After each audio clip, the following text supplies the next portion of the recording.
नमस्कार विद्यार्थियों। अपन पढ़ रहे थे पार्टनरशिप में अपन परिचय पढ़ रहे थे। अपन अब तक साझेदारी का अर्थ, उसकी विशेषताएं, साझेदारी के प्रकार, साझेदारी सलेख और साझेदारी सलेख के अभाव में लागू होने वाले नियम, इनको अपन डिटेल में पढ़ चुके हैं। आज अपन उससे आगे इस चैप्टर को कंटिन्यू करते हैं। आप सबसे पहले अपने पास रफ रजिस्टर है, उसको ओपन कीजिए और उसमें जैसे मैं आपको बताता हूँ लिखना भी आपको और साथ में आपको याद करते हुए भी चलना है।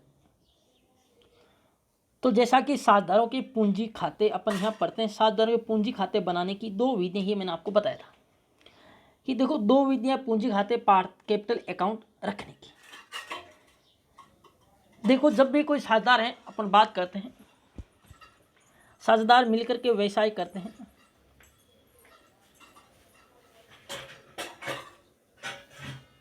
जैसे मान लो ये साझेदार एक राम है और एक श्याम, ये दो साझेदार हैं और इन्होंने एक साथ में मिलकर के एक दुकान खोली। इन्होंने किराना की दुकान खोली। अब इन्होंने दुकान खोली तो इन्होंने सर्वप्रथम राम ने 40,000 रुपये लगाए और श्याम ने 50,000 रुपये लगाए। ये इनकी क्या कहलाएगी? पूंजी कहलाएगी।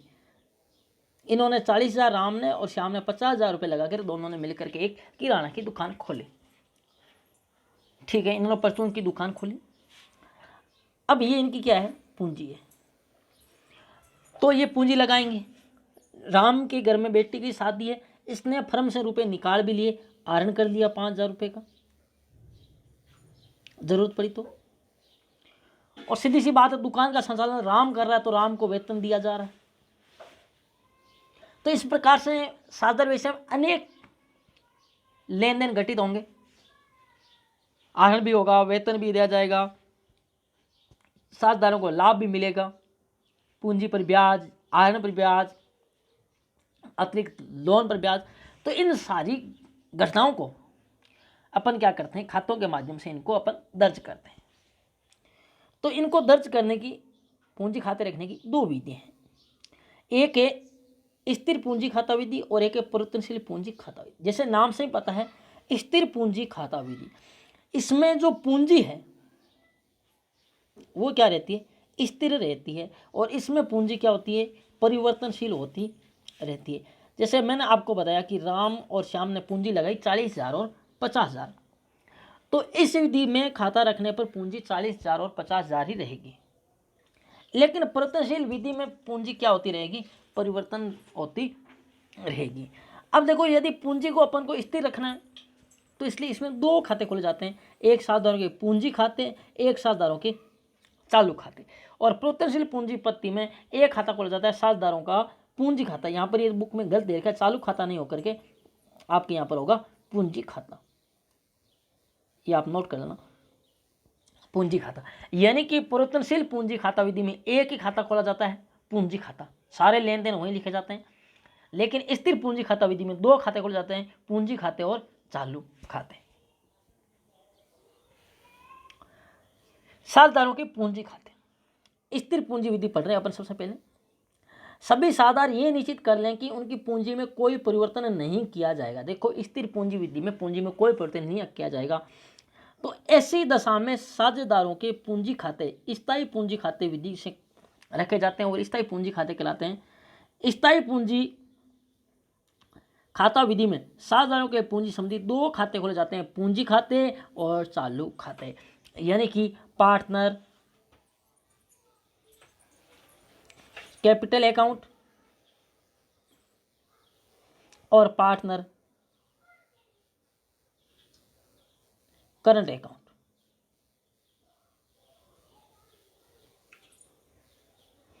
यानी कि पार्टनर कैपिटल अकाउंट और पार्टनर करंट अकाउंट। यानी कि जब पूंजी खाते स्थिर पूंजी खाता विधि से रखे जाते हैं तो अब साझेदार दो खाते रखते हैं, पूंजी खाता और चालू खाता, यानी पार्टनर कैपिटल अकाउंट और पार्टनर करंट अकाउंट। और जब परिवर्तनशील पूंजीपत्ति से खाते रखे जाते हैं तब एक खाता खोला जाता है, पार्टनर कैपिटल अकाउंट। साझेदारों के पूंजी खाते और चालू खाते, स्थिर पूंजी विधि से बात करें अपन। देखो जो पूंजी खाता होता है साझेदारों का पूंजी खाता, इस पूंजी खाते में जब स्थिर विधि से रखते हैं तो केवल और केवल पूंजी का ही लेखा किया जाता है। किसका लेखा किया जाता है? पूंजी का। यानी कि अन्य लेन देन इसमें नहीं लिखे जाते हैं, जैसे ऋण पर ब्याज दिया, आहरण पर ब्याज, पूंजी पर ब्याज, वेतन, कमीशन, इन सबको नहीं लिखा जाता है। केवल पूंजी, जो व्यापार साझेदारी को स्थापित करने के पूर्व में जो रुपए लाते हैं उसे पूंजी कहते हैं। वो इसके अलावा यदि पूंजी और अतिरिक्त पूंजी लाई जाती है, अगर फर्म को और रुपयों की जरूरत होती है, पूंजी के रूप में रुपए लाए जाते हैं तो लिखा जाता है, या फिर पूंजी का आहरण किया जाता है तो। यानी पूंजी खाते में केवल और केवल पूंजी संबंधी लिखे जाते हैं, या तो अतिरिक्त पूंजी लाने पर या फिर पूंजी निकालने पर। इस खाते में केवल साझेदार द्वारा फर्म में लगाई गई पूंजी का ही लेखा किया जाता है। पूंजी खाते का शेष प्रतिवर्ष एक समान रहता है। अन्य अगर कोई लेन देन नहीं लिखे जाते हैं तो पूंजी खाता है जो स्टार्टिंग में था वही पूंजी एंड में होगी। लेकिन परिवर्तन कब हो सकता है? जब पूंजी अतिरिक्त लाई जाए या फिर पूंजी को क्या किया जाए? निकाला जाए। यानी या तो लाई जाए तो बढ़ जाएगा, निकाला जाएगा तो कम हो जाएगा। तो इन्हीं स्थितियों में पूंजी खाते में परिवर्तन आ सकता है। अन्यथा पूंजी खाते का शेष, स्टार्टिंग में अगर राम ने 40,000 की पूंजी लगाई है तो वर्ष के अंत में भी राम की पूंजी कितनी रहेगी? 40,000 ही रहेगी। उस विशेष परिस्थिति को छोड़कर जब साझेदार अतिरिक्त पूंजी लगाए वह स्थायी रूप से पूंजी से निकाले। अन्यथा साझेदारों के पूंजी खातों के प्रारंभिक और अंतिम शेष में कोई परिवर्तन नहीं होता है। इस कारण से इस खाते का शेष हमेशा कैसा होता है? क्रेडिट शेष होता है। कैपिटल अकाउंट का शेष कैसा होता है? क्रेडिट शेष होता है।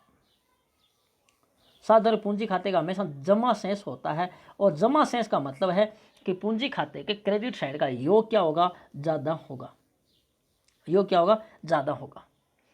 देखो आपने 11th क्लास में पढ़े भी होंगे, जो मॉडर्न पद्धति है, एक ट्रेडिशनल मेथड और एक आपने मॉडर्न मेथड देखा होगा। जो नई पद्धति है उसके तहत खातों के 5 प्रकार आपने पढ़े होंगे, जिसमें आपने पढ़ा होगा कि पूंजी खाते का शेष कैसा होता है? क्रेडिट शेष होता है। उसमें मैंने आपको 5 प्रकार के खाते बताए थे। अब अपन पूंजी खाते का फॉर्मेट देखते हैं। ये आपके पार्टनर कैपिटल अकाउंट का फॉर्मेट है।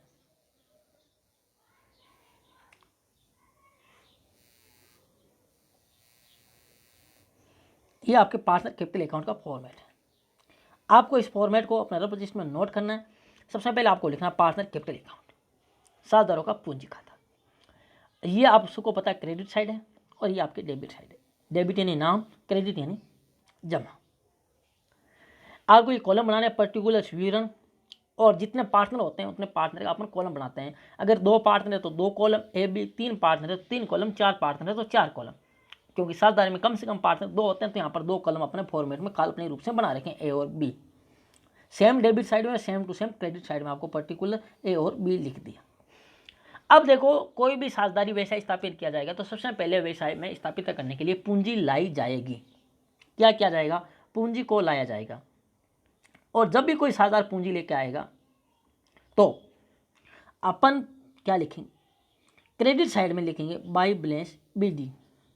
देखो बीडी और सीडी, इन 2 बातों का आपको ध्यान रखना, बीडी और सीडी। बीडी का मतलब होता है ब्रोट डाउन,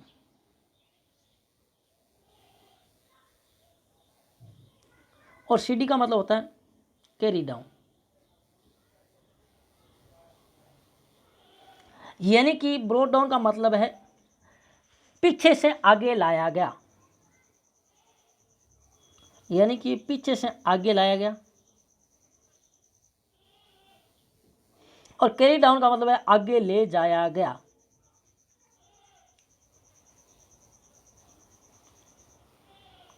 आगे ले जाया गया यानी कि अपने पास अगर पीछे का कोई शेष होता है उसे अगले पेज पर ले जाते हैं तो अपन बीडी शब्द का प्रयोग करते हैं, बीडी लिखते हैं ब्रोट डाउन।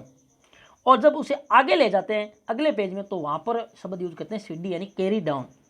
यानी कि सेंस को आगे ले जाया गया, और बीटी का मतलब होता है ब्रोक डाउन, सेंस पीछे से आगे लाया गया। तो इस बीडी और सीडी का आपको ध्यान रखना है। कई जगह आपको सीएफ कैरिड फॉरवर्ड और बीएफ ब्रोट फॉरवर्ड भी लिखा हुआ मिलेगा। जैसे आपने कई बार पेपर दिया होगा तो पेपर में आपने देखा होगा लिखा होता है पीटीओ, प्लीज टर्न, और यानी आगे पेज पलटिए। तो अपन इसमें जो पीछे के सेंस को आगे ले जाते हैं तो वहाँ पर तो अपन ये शब्द यूज करते हैं सीडी, और पीछे से आगे ले जाते हैं तो वहाँ शब्द यूज करते हैं बीडी। जैसे अगर बात करते हैं अपन, मान लो मैं ये एक मेरे पास रफ रजिस्टर है, ये एक पेज है, ये एक पेज है, ये 1 नंबर पेज है, ये 2 नंबर पेज है, ये 3 नंबर पेज है, ये 3 पेज है मेरे पास एक रफ रजिस्टर की। मैं इस पेज पे कोई योग लगा रहा हूँ, और योग लगाते लगाते ये पेज लिख रहा हूँ, और यहाँ तक मैंने कॉलम लिखे।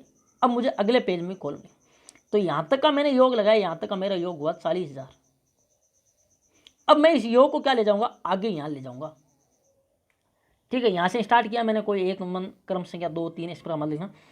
तो यहाँ पर मैं 40,000 के आगे यहाँ तो यह लिख दूंगा कि इसको आगे ले गया। तो मैं अगर अकाउंटेंसी भाषा में यहाँ से यूज कर दूंगा सीडी, और यहाँ पर मैं 40,000 लिखूंगा कि ये 40,000 योग पीछे से आगे आया, तो यहाँ पर मैं लिख दूंगा बीडी ब्रोड डाउन।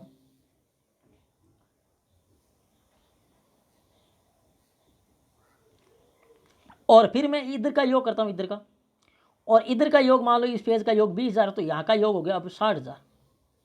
40,000 ये 20,000 इस पेज का योग। तो यहाँ पर मैं अब जो शब्द यूज करूँगा वो शब्द क्या कर दूंगा, सीडी, कि इसे मैं कैरी डाउन यानी आगे ले जा रहा हूँ। और यहाँ पर मैं 60,000 लिख दूंगा, और लिख दूंगा बीडी, यानी कि सेंस है पीछे से आगे लाया गया, और सीडी यानी आगे ले जाएगा। ये बात आपको समझ में आ गई होगी।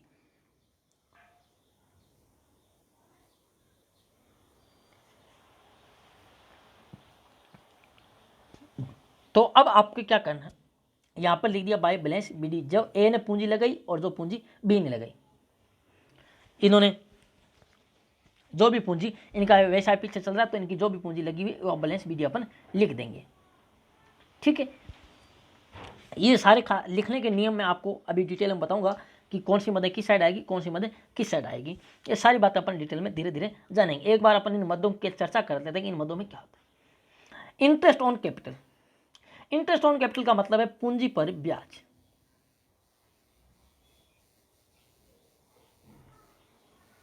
मैंने आपको बताया कि पूंजी पर है, अगर फर्म देना चाहे तो ब्याज दे सकती है, लेकिन मैंने बताया कि साझेदारी सलेख के अभाव में पूंजी पर ब्याज नहीं दिया जाता है।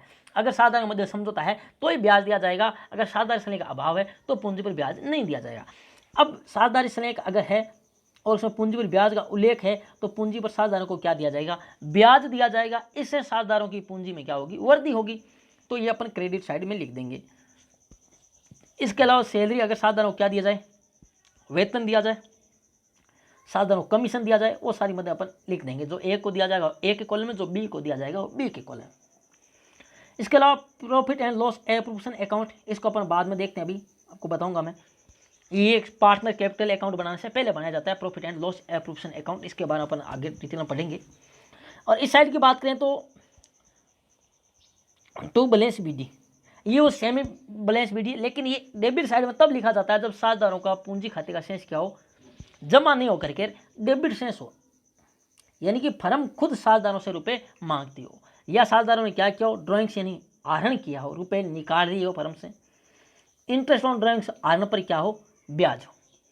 और P&L एप्सन अकाउंट लॉस, अगर प्रॉफिट होगा तो लाभ हानि वितरण खाते से, अगर लाभ आया तो क्रेडिट साइड में, और हानि हुई है तो डेबिट साइड में। और लास्ट में जो शेष आएगा उसे अपन लिख देंगे टू बैलेंस सीडी। अगर इधर का योग ज़्यादा है तो आपको पता है क्रेडिट शेष होगा तो लिख देंगे टू बैलेंस सीडी, अगर इधर आएगा तो लिख देंगे बाय बैलेंस सीडी।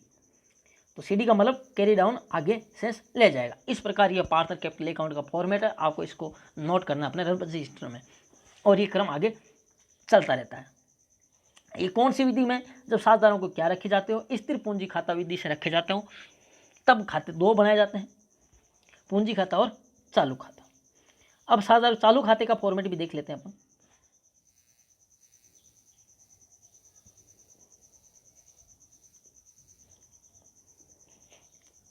साझेदारों के पूंजी लगाने और निकालने के अलावा अन्य सभी मदों का लेखा इस खाते में करते हैं।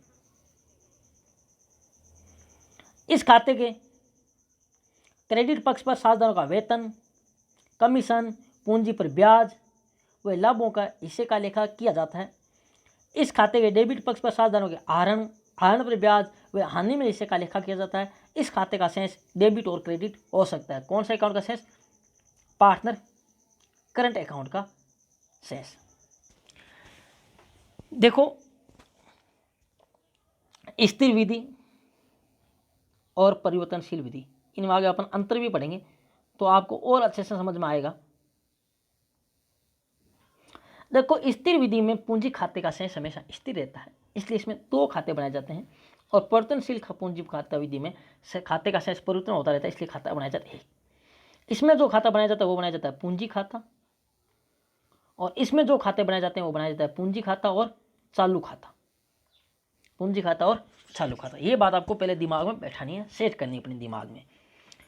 अब जो पार्टनर, इस बुक में थोड़ा प्रिंट मिस्टेक है, ये पार्टनर करंट अकाउंट का नहीं है, ये पार्टनर कैपिटल अकाउंट है।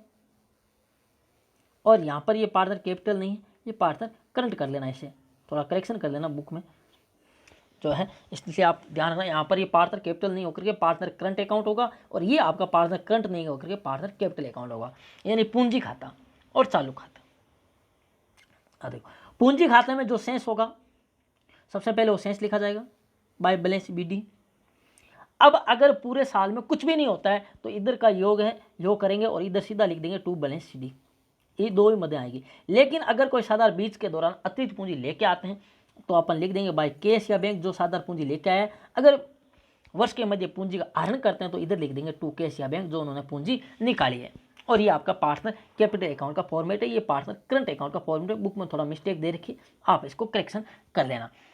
तो ये थे आपकी पार्टनर कैपिटल अकाउंट और पार्टनर करंट अकाउंट के फॉर्मेट, जब पूंजी खाता स्थिर पूंजी खाता विधि से रखा जाए।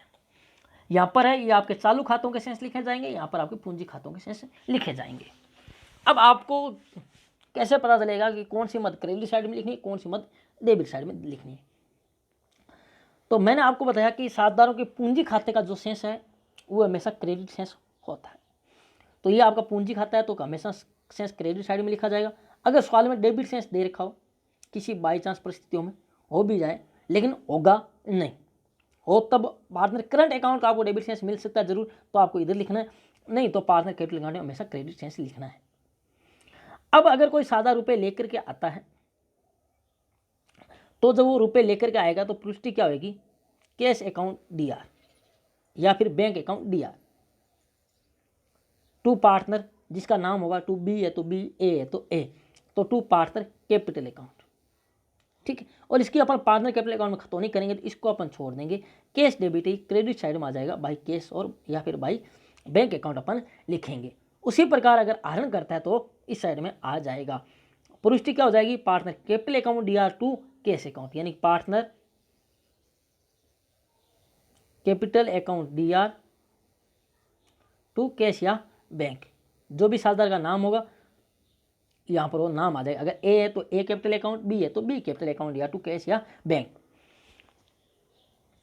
इसी प्रकार जो आपका पार्टनर करंट अकाउंट है, इसमें भी सेम यही प्रोसेस है, लेकिन इसमें ये ध्यान रखना है, इसमें वो सारी मदें जिससे क्या होता हो, साझेदारों को लाभ होता हो, वो सारी मदें क्रेडिट साइड में लिखी जाएगी।